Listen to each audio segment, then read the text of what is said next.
Hello everyone, welcome back to my channel. Today I'm just going to stop by and do a quick, hopefully, a quick video on what I've recently been reading and the one book that I'm going to finish out the year in. Before I get started, I want to say Merry Christmas to everyone out there watching. If you do celebrate Christmas, if you do not celebrate Christmas, just I hope you had a wonderful week, a wonderful weekend. And I hope the end of the year is just excellent for you because I know this year has been horrible. The first book that I finished this week was Patsy. This book took me a second to get into. I did not think I was going to like it as much as I did. I ended up loving it. It actually hit a lot harder than I thought it was going to hit. It follows a woman named Patsy who in the beginning of the book decides because she no longer likes her life or she's never really loved her life in Jamaica that she wants to try to get a visa to go to America to be with her best friend slash the love of her life in America so that she can try to live the American dream and have a better life than the one she has been dealt in Jamaica. And it follows her from there. It follows her on her journey to America and understanding what America is like and her realizing that America might not be it may not be as amazing as she thought it was. Also with her journey with her best friend slash love interest that she decided that she wanted to go spend the rest of her life with, but it also follows her daughter, True. And that's the part of the book that really hit me hard. True is left to go live with her father, who she barely knows him, and his wife. And there is a lot to untangle there with her trying to get comfortable in this home with this man she barely knows and his wife and their other children, and trying to figure how she fits into this. Is her mother coming back? Is her mother not coming back? Why did her mother leave her? And just trying to navigate everyday life. The themes in this book obviously follows motherhood. It also follows LGBTQ, and how Jamaica, or how in the time, I don't even remember what the time, 1998, there I go. Is it 1998? Yep, 1998. How it was to be someone who is part of the LGBTQ community and living in Jamaica in 1998.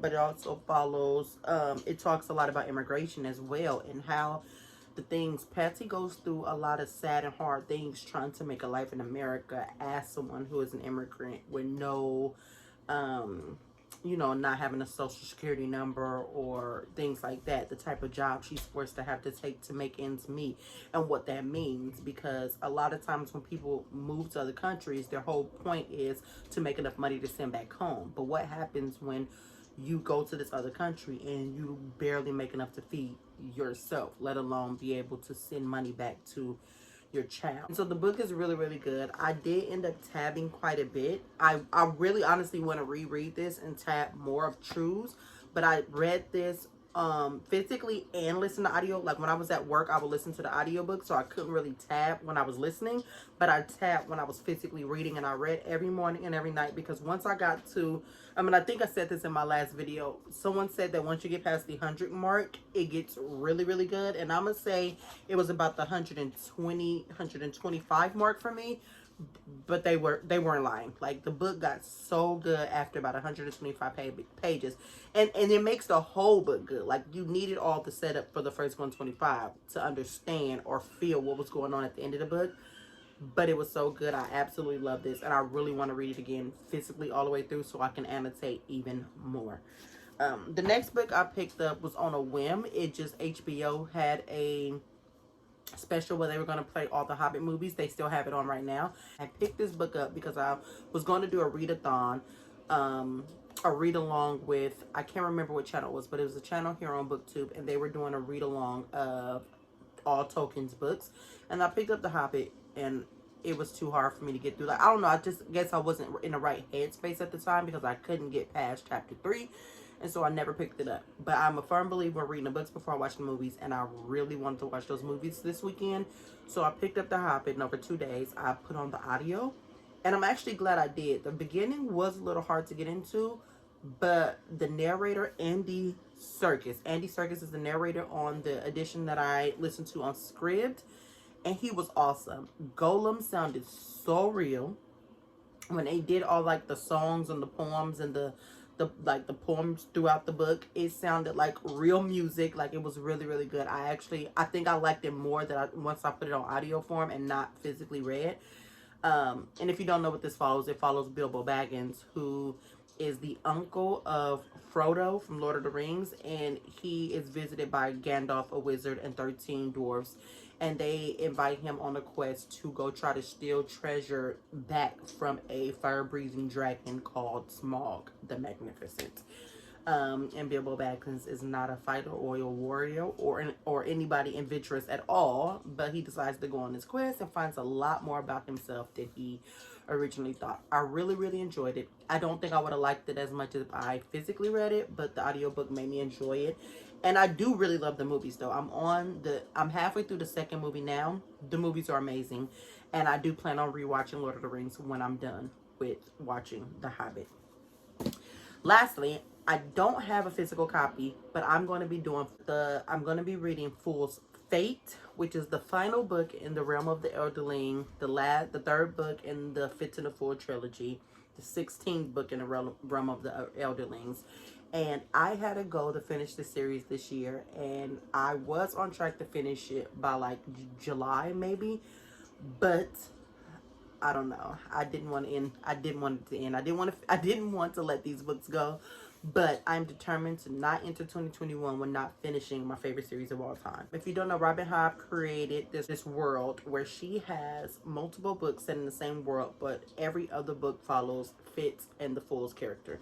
She has the first series called the Farseer trilogy, which starts out with Fitz being a 6-year-old boy, I believe. He's 6 years old, and his maternal grandfather, has given him to a royal guard and basically stated that he is the prince's son, the king in waiting, the prince's son, and that they cannot afford to take care of him, so the prince is going to have to figure out what to do with his son.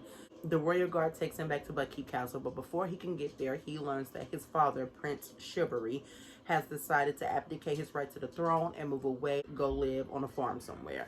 So now Fitz has to live at this castle. He doesn't know where he fit in, and then things get even crazier when his grandfather, the king, who obviously is not identifying himself as his grandfather, but who does recognize that this is his son's child, offers him a job as an assassin. Fitz is only 7 or 8 when he gets this job offer, and he doesn't really want to take it, but he also feels like he doesn't have a choice because he doesn't really have a place here, and so he accepts the offer, and the journey starts from there of him learning how to be an assassin. This world is so amazing. Robin Hobb adds in a lot of social and political discussions into her books. They're worked into the story so well that you can tell the message that she's trying to tell, like, and how it relates to the real world, even though it's in this fantasy world. There's 2 magic systems in this world. You have the wit, and then you have the skill. The skill is a magic system where you can telecommunicate, I don't even know how to say that, with people. You can share messages through the mind. You can even like go inside someone's head to see what they're seeing. You could also use it as a weapon and control the other people's senses and what they see. And so this magic is useful and is both dangerous at the same time. And then there's the wit. The wit is a magic that is considered dangerous and bad. Like, this is the magic where if people find out you have it, they will try to kill you. It's not, it's not really, no one likes this magic. Like, you can get killed from having this magic, and it's kind of similar, but it's related to animals. You can communicate with animals. You can sense animals and what they're feeling and what they're like thinking, what they're going through. But also you have one specific animal that you can bond with. You can bond, some people can bond with almost any animal, but most people have one specific type of animal that they are drawn to the most. And then when you form this bond, it creates like kind of like I don't even know how to describe it, but it's like amazing. If you read these books, Fitz and his wit companion, and that is one of my favorite characters within the book. But after you get to the Farseer trilogy, you get to the Lives of Traders, which takes place on the Cursed Shores, and it discusses the Bestridge family and live ships, and there's sea serpents in the book. There is talks of dragons in the book, and of course my favorite is the live ships themselves, which are ships with these giant figureheads that they look like people, and basically once 3 captains of the same family die upon the decks of the ship, those figureheads come alive. And they're just amazing. There's one particular live ship which is my favorite, and then there's some that I don't really like, but the whole idea of live ships, for some reason, I love them. Once you get past the live ship traders, you go back to the Tawny Man, which follows Fitz and the Fool, and then once you leave there, you go to the Rainrock Chronicles, and the Rainrock Chronicles follows the dragon. They follow mostly the dragon side of things, because in other books dragons are talked about, but dragons are not heavily in any of the other trilogies. But the Rainrock Chronicles, like, they're there. And even though the Rainrock Chronicles is my least favorite series of all, there is at least one dragon through those books that I absolutely love. Like, I love reading from her perspective. And in these books, the dragons have characters themselves. It's not like the people or talk, it's just about the people, and then the dragons are just something that they take care of. Like, the dragons have perspectives, and they talk, and they have feelings and thoughts, and their own politics going on within the dragon community. Like, they're awesome. But this is the final series, and this series is good not only because it's following Fitz and the Fool, which are my favorite of all. Fitz and the Fool are my favorite characters of all, but she is adding in elements from all the other stories into this one. So once you get to book 16, there's so much in these books that I know some people read just the Fitz books and then don't read the Live Ship Traders or the Rain Walls. I am so happy I read them in order, because there's certain things being talked about. Like, the Fool is talking about certain things because they spent some time apart, basically.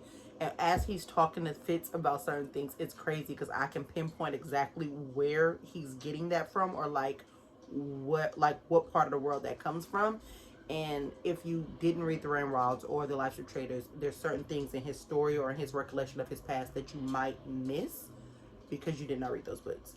But I can't really give a synopsis of this book. I'm just going to say I'm probably going to die like 3 times over the next week, because Fitz been through so much. This man is, what, in his 60s? I don't know how old he is in this book, but this man cannot catch a break. Robin Hobb knows how to make her characters go through the ringer. These is not no happy-go-lucky, it's going to be wrapped up with a bow at the end books. Like, Fitz then been dragged in every book that he has been in. And I'm just waiting for my baby to just get happy ending. Can he just be cool? Can people just leave my baby alone? Like, I don't know if it's ever going to happen. This man probably going to die, still being blamed for stuff that's not his fault, still having guilt about stuff that's not his fault. But either way go, I'm gonna read it, I'm gonna finish it, and then I'm gonna do probably a complete separate video on Robin Hobb, these books, and the next books, because she has other stories or other books that's not in this world that I'm definitely gonna read, because I just absolutely love her writing, and she could do no wrong.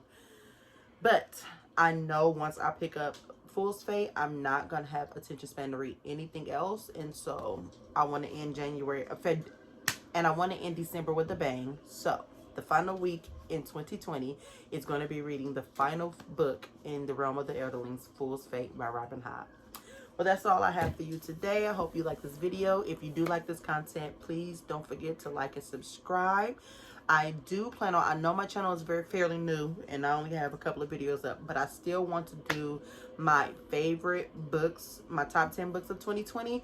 I was going to do a worst books of 2020, but the truth is I don't finish books if I don't like them, so I don't have any worst books. I do have books that I don't like as much as others, but they're not worst books. If I don't like a book, I just don't finish it. So I think what I'm going to do is do my top 10 books of 2020, and then I think I'm going to do my goals for 2021, and then the third video that I want to get out is my series to start, finish, or continue in 2021.